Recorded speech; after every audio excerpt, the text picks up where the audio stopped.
కోర్టులు బెయిల్ ఇస్తే భారతీయ జనతా పార్టీకి సంబంధం అంట కడుతున్న కాంగ్రెస్ మూర్ఖులారా, ఈ కాంగ్రెస్ పార్టీలో చాలా మందికి బెయిల్ వచ్చినాయి. అవి కూడా టీఆర్ఎస్ఎల్లో, బీఆర్ఎస్ఎల్లో, బీజేపీలో ఇప్పిస్తే వచ్చినాయి. ఒకసారి ఆలోచించాలి. అందుకని మోకాలికి బోడి ఎండుకి లింక్ పెట్టేటువంటి మీ మూర్ఖత్వానికే ప్రజలు మిమ్మల్ని 3 సార్లు ప్రతిపక్షాలు కూడా వనికిరారని బండకేసి కొట్టాడు కూర్చోబెట్టింది. ఇంకా జ్ఞానోదయం కాకుండా ఏది పడితే అది మాట్లాడతాను. మీడియా మిత్రులకు దయించి 2 విజ్ఞప్తులు 3 ప్రశ్నలు. మీడియా మిత్రులకి 2 విజ్ఞప్తులు 3 ప్రశ్నలు దయించి మా గురించి మాట్లాడుతున్నటువంటి కాంగ్రెస్ పెద్దలందరినీ అడుగును. టీఆర్ఎస్ పార్టీలోంచి కాంగ్రెస్ పార్టీలోకి సుమారు 12 నుంచి 15 మంది ఎమ్మెల్యేలు చేరిండ్రు. ఏ ఒక్క ఎమ్మెల్యే కూడా రాజీనామా చేయలేదు. కానీ ప్రజలతోటి గెలవలేదు, కారు గుర్తు మీద పోటీ చేయలేదు. కేసీఆర్ అనేటోడు దయదలిచిస్తే రాజ్యసభ సభ్యుడైండు కేశవరావు. కేశవరావు ప్రజలతోటి కారు గుర్తు మీద గెలవనటువంటి వ్యక్తి. కేశవరావుకి కండువా కప్పినప్పుడు ఈ పక్కన రేవంత్ రెడ్డి, ఈ పక్కన మల్లికార్జున ఖర్గే ఉన్నారు. అట్లే చాలా మంది ఎమ్మెల్యేలకి టీఆర్ఎస్లకి వెళ్ళి కాంగ్రెస్లకు వచ్చినప్పుడు ఇదే రేవంత్ రెడ్డి, అదే మల్లికార్జున ఖర్గే కండువాలు కప్పారు. My question is straight to Revanth Reddy and Mallikarjuna Kharge. ఏడాదిన్నర రాజ్యసభ సభ్యత్వం ఉన్న కేశవరావు ఎందుకు రాజీనామా చేసిండు? 4.5 ఏళ్ల పదవి కాలం ఉన్నటువంటి ఎమ్మెల్యేలను ఎందుకు కండువాలు కప్పుకొని పార్టీలో చేర్చుకున్నారు? కేశవరావు జాగాలు ఎవడొచ్చిర్రు? కాంగ్రెస్ పార్టీకి వెళ్ళి కవితమ్మ బెయిల్ పిటిషన్ ఆర్గ్యూ చేసినటువంటి అభిషేక్ సింగ్ మన్వి అనేట ఆయన కాంగ్రెస్ పార్టీకి వెళ్ళి రాజ్యసభకు పోటీ చేసిండు. సో ఇది కాంగ్రెస్కి టీఆర్ఎస్కి ఉన్న బంధం అన్న.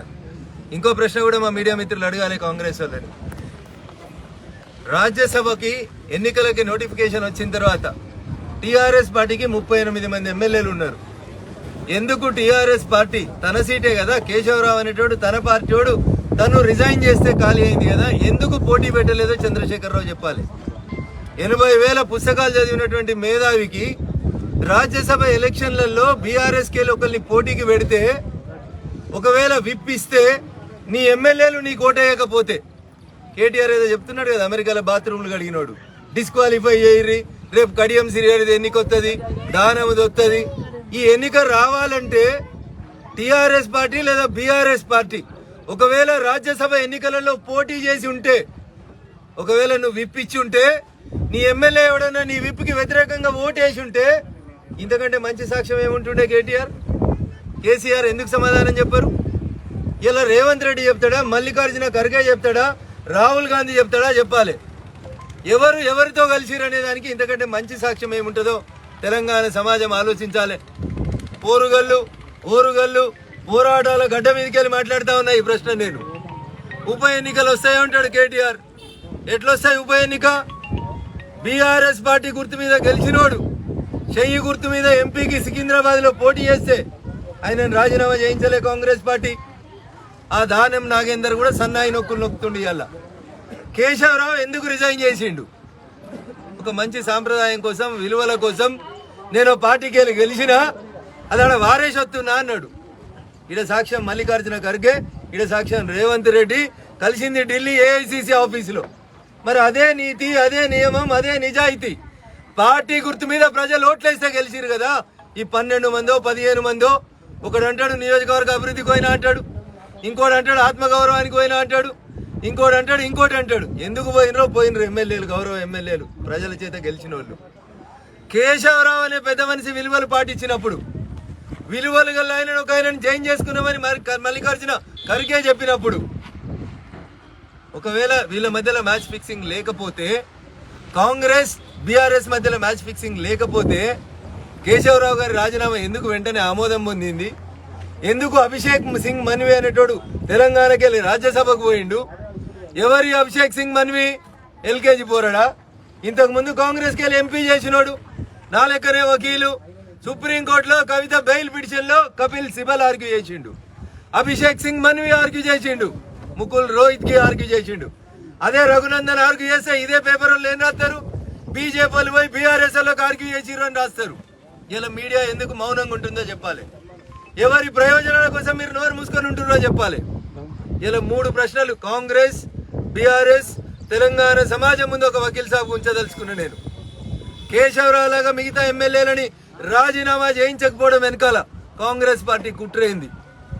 కేశవరావు ఖాళీ చేసిన స్థానంలో రాజ్యసభకి ఎన్నికలు జరిగితే కేసీఆర్ అనే పార్టీ, బీఆర్ఎస్ అనే పార్టీ ఎందుకు క్యాండిడేట్ను పెట్టలేదు, ఎందుకు విప్ జారీ చేయలేదు, ఎందుకు ఎమ్మెల్యేలని దొంగల్లాగా ప్రజల ముందు నిలబెట్టడంలో 80,000 పుస్తకాలు చదివిన మేధావి, అమెరికాలో బాత్రూములు చదివే కంప్యూటర్ ఇంజనీరు, వీళ్ళు ఎందుకు విఫలమైన అనేది ఒకసారి సమాజం ముందు ఉంచాలి.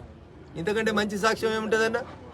పోలీసు వాళ్ళు దొంగ ఇద్దరు ఒకటైనట్టు రాత్రిపూట ఇద్దరు ఢిల్లీలో కలుసుకొని మాట్లాడుకొని నాకు బిడ్డ అంటే లవ్ ప్రేమ అంటాడు. 164 రోజులు బిడ్డ జైల్లో ఉంటే కనీసం బిడ్డని చూసి అందుకోలే అయ్యా, మ్యాచ్ ఫిక్సింగ్ చేసుకునేంత వరదాకా. ఇటు కాంగ్రెస్ మాట్లాడుతుంది, బీజేపీ వాళ్ళు చెప్తే కవితకు బెయిల్ వచ్చింది. మరి బీజేపీ వాళ్ళు చెప్తేనే మనీష్ సిసోడియాకు బెయిల్ వచ్చిందా? ఇంకో మాట కూడా తెలంగాణ ప్రజలు ఆలోచించాలి. అదే ఈడీ, అదే సిబిఐ, ఇదే సోనియా గాంధీని, అదే రాహుల్ గాంధీ కూడా నోటీసులు ఇచ్చి పిలిచింది, అరెస్ట్ చేయలేదు. మరి ఆ రోజు సోనియా గాంధీని పిలిచిన రోజు రాహుల్ గాంధీ గారు పోయి మోడీ గారిని బతిలాడుకొని మా అమ్మని అరెస్ట్ చేయకమని చెప్తే ఆపలేదు arrest. Rahul Gandhi was grilled by ED, English పేపర్లన్నీ రాసినాయి. గ్రిల్ చేసిరంట, మంటలలో పెట్టి కాల్చిరంట రాహుల్ గాంధీ. ఒకవేళ రాహుల్ గాంధీని ఈడీ గ్రిల్ చేస్తే సోనియమ్మ పోయి మోడీని అడిగితే అరెస్ట్ చేయలేదా? మరి మీకు బెయిల్ వస్తే బీజేపీ చెప్తే బెయిల్ వచ్చినట్టు కాదా? ఇంకో మాట కూడా తెలంగాణ ప్రజలు ఆలోచించాలి. ఎవరిని? ఢిల్లీ ముఖ్యమంత్రిని అరెస్ట్ చేస్తే, కేజ్రీవాల్ని అరెస్ట్ చేస్తే, రాహుల్ గాంధీ కాంగ్రెస్, ఆమ్ ఆద్మీ పార్టీ, తృణమూల్ కాంగ్రెస్ ప్రతిపక్ష ఎంపీలందరినీ తీసుకొని వచ్చి ఢిల్లీలో పార్లమెంట్ దగ్గర ధర్నా చేసిండు. దేనికి ధర్నా చేసిండన్న? లిక్కర్ కేసు తప్పు, కేజ్రీవాల్ని అరెస్ట్ చేసుడు తప్పు, మనీష్ సిసోడియాను వెంటనే రిలీజ్ చేయమన్నాడు. మేము రిలీజ్ చేయలే, ఈడీ రిలీజ్ చేయలే, సిబిఐ రిలీజ్ చేయలే. రిలీజ్ చేసింది ఈ దేశంలో సర్వోన్నత న్యాయస్థానం సుప్రీంకోర్టు రిలీజ్ చేసింది. అరే వారు మీరు అన్నం తింటుర్రా, గడ్డి తింటుర్రా భయ్? మీ కోర్టులు అంటే విలువ లేదు, సెబీ అంటే విలువ లేదు, ప్రజలు వేసిన ఓట్లకు విలువ లేదు, ప్రజల చేత ప్రజల కొరకు ప్రజలే ఎన్నుకున్న నరేంద్ర మోడీ గారి నాయకత్వం పట్ల విశ్వాసం లేదు. మరి దేన్ని నమ్ముతారా భయ్ మీరు? ఇటలీని నమ్ముతారా? బంగ్లాదేశ్ని నమ్ముతారా? పాకిస్తాన్ని నమ్ముతారా? దేన్ని నమ్ముతారో చెప్పురి పోని. అదే బంగ్లాదేశ్ రైటర్ ఒక ఆయన రాసిండు ఓ పుస్తకం, బ్లిడ్జ్ అని. నేను ఆ పుస్తకం పట్టుకొని ఢిల్లీ దాకా పోయినా. మరి తల్లి మాట్లాడతలేదు, కొడుకు మాట్లాడతలేడు. మాట్లాడు నోరు ఇప్పుండ్రి. అందుకని దొంగనే దొంగ దొంగ అని అరవాలనేది కేసీఆర్ సిద్ధాంతం. అందుకని ఈ రాష్ట్రంలో బలమైన ప్రతిపక్షంగా ఎదుగుతున్నటువంటి భారతీయ జనతా పార్టీని దెబ్బతీస్తేందుకు బీజేపీ వాళ్ళు చెప్తే కవితమ్మకు బెయిల్ వచ్చింది. మరి ఎవరు చెప్తే మనీష్ సిసోడియాకు బెయిల్ వచ్చింది? ఇంకో నెలకో, 2 నెలకో, 6 నెలకో కేజ్రీవాల్కు బెయిల్ వచ్చింది అనుకోర్రి, అది కూడా బీజేపీ చెప్పి ఇప్పించినట్టేనా? ఇంత తెలివి తక్కువ మాటలు మాట్లాడుతున్నారు. ఎందుకంటే గుంపు మేస్త్రీలు ముఖ్యమంత్రి అయితే ఇంతకంటే ఎక్కువ ఏముండదన్న, ఏలు ముద్రోళ్ళు ముఖ్యమంత్రి అయితే ఇంతకంటే ఎక్కువ ఏం తెలియదు. తెలియకపోతే తెలిసినోడు అభిషేక్ సింగ్ మన్వీనో, కపిల్ సిబాల్నో, లేకపోతే ఇటలీలో చదువుకొని వచ్చిన సోనియమ్మనో, ఇంగ్లాండ్లో చదువుకొని వచ్చిన మన్మోహన్ సింగ్నో, కేంబ్రిడ్జ్లో చదువుకొని వచ్చిన చిదంబరం అడుగు రేవంత్ రెడ్డి కరెక్ట్ చెప్తారు. అందుకని కోర్టులు ఇచ్చిన తీర్పును గౌరవించుండ్రి. మీరు కూడా జైలుకు పోయినరు ఓటుకు నోట్ల పోయినావా పోలేదా? కేసీఆర్ బెయిల్ ఇప్పించిండా? కవిత ఇప్పించిందా? హరీష్ రావు ఇప్పించిండా? కేటీఆర్ ఇప్పించిండా? మేము అట్లా మాట్లాడినామా?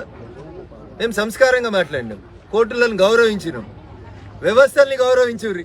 ఈ దేశంలో ఉన్న పేపర్లు నచ్చాయి, ఈ పేపర్లు ఉన్న టీవీలు నచ్చాయి, ఈ దేశంలో ఉన్న సెబీ నచ్చదు, ఈ దేశంలో ఉన్న సుప్రీంకోర్టు నచ్చదు, ఈ దేశంలో ఉన్న ప్రజాస్వామికవాదులు ఎవరు నచ్చరు. మనకు పాకిస్తాన్ వాడు నచ్చుతాడు, ఇటలీ వాడు నచ్చుతాడు, బంగ్లాదేశ్ వాడు నచ్చుతాడు, హిండెన్బర్గ్ పేపర్ నచ్చుతుంది. మరి నువ్వో ఎంపీ, నేను ఎంపీని. నీకు హిండెన్బర్గ్ నచ్చింది, నాకు బ్లిడ్జ్ నచ్చింది. 543లో నువ్వు ఒకని, నేను ఒకని, అంతే కదా? నీకు ఒకటి నచ్చింది, నాకు ఒకటి నచ్చింది. నీకు నచ్చిన దాని మీద నువ్వు విచారణ చేయమంటే నేను నా గురించి అడుగుతలేను. నువ్వు లీడర్ ఆఫ్ అపోజిషన్ ఈ దేశంలో. బాగా బలాలు కొడతారు కదా పార్లమెంట్లో కూర్చొని, మా నాయకుడు లీడర్ ఆఫ్ అపోజిషన్ అని. లీడర్ ఆఫ్ అపోజిషన్కి దొంగ పెళ్ళయిందని, ఓ భార్య ఉన్నదని, ఓ కొడుకు ఉన్నాడని, ఓ బిడ్డ ఉన్నాడని ఈ దేశ ప్రజలని అవమానపరిచే రీతిలో పత్రిక రాసింది అనుకుందాం. ఒక్క నిమిషానికి ఏం యాక్షన్ తీసుకోవాలన్నా? ఆ పేపర్లో తప్పు వచ్చిందని ఖండించిర్రా? నాకు పెళ్లి కాలేదని చెప్పిర్రా? నేను అప్పుడప్పుడు చీకట్లో విదేశాలకు పోతున్నా అని చెప్పిర్రా? అలా ఇంకోటి కూడా రాసిరు, ఒక ఆమెకు అబార్షన్ కూడా చేయించిర్రు అని రాసిరు. నా నోరు ఎందుకు ఖరాబ్ చేస్తారు? ముందు వీటికి సమాధానం చెప్పురు. మీరు వీటికి సమాధానం చెప్పలేని మీరు కవిత బెయిల్కి బీజేపీకి లింక్ కడితే దయ్యాలు వేదాలు వాళ్ళు ఇచ్చినట్టున్నాయి. అందుకని కాంగ్రెస్ పెద్దలారా, మీరు చెప్పిన ప్రజా పాలన చేయండి, రైతులకు 2 లక్షల రుణమాఫీ చేయండి, రేషన్ కార్డు లేని గరీబులకు రేషన్ కార్డులు ఇవ్వండి, ఇండ్లు లేని గరీబులకి తొందరగా బెడ్రూమ్లు కట్టి ఇచ్చేయండి. ఆపదలో ఉన్న ఆడబిడ్డల్ని ఆదుకోండి. టీములు పనిచేయని, మీ సీసీటీవీలు పనిచేసేలాగా జాగ్రత్త తీసుకోండి. మాన్యువల్ తెరిచి మాన్యువల్లో కొట్టుకుపోయిన 2 ఏళ్ల బిడ్డ కుటుంబాన్ని వాళ్ళని ఆదుకోండి. కొలువుకేళ్ళు ఇంటికొత్తు కైనట మీద వరదలలో కొట్టుకుపోయిన చెల్లె కుటుంబాన్ని ఆదుకోండి. వరంగల్ చంద్రశేఖర్ రెడ్డి కట్టిస్తాని కట్టి అని జర్నలిస్టులకి 3 బెడ్రూమ్ ఇల్లు కట్టిరి రేవంత్ రెడ్డి ఇవి చేయరు. కానీ పొద్దుగాలు ఎత్తే మా మీద ఎత్తే ఏమవుతుంది? అందుకని నేను స్పష్టంగా చెప్పదలుచుకుంది, మీది నిజంగా ప్రజాపాలన అయితే ప్రజల దిక్కుండరు. మేము ప్రజల దిక్కున్నాం, గరీబోల దిక్కే ఉంటాం, గరీబోల దిక్కే కొట్లాడతాం. న్యాయం దిక్కు, ధర్మం దిక్కు చివరిదాకా కొట్లాడేటువంటి పార్టీ భారతీయ జనతా పార్టీ. కాబట్టి కవిత బెయిల్కి భారతీయ జనతా పార్టీకి ఎట్లాంటి సంబంధం లేదు. సూర్యుని మీద ఉమ్మేయాలంటే బరాబర తిరిగి మీ ముఖం మీదనే పడుతుందని దయచేసి అర్థం చేసుకోమని కాంగ్రెస్ పెద్దలందరికీ కూడా ఈ సందర్భంగా తెలియజేస్తాం. Thank you. మీడియా మిత్రులందరూ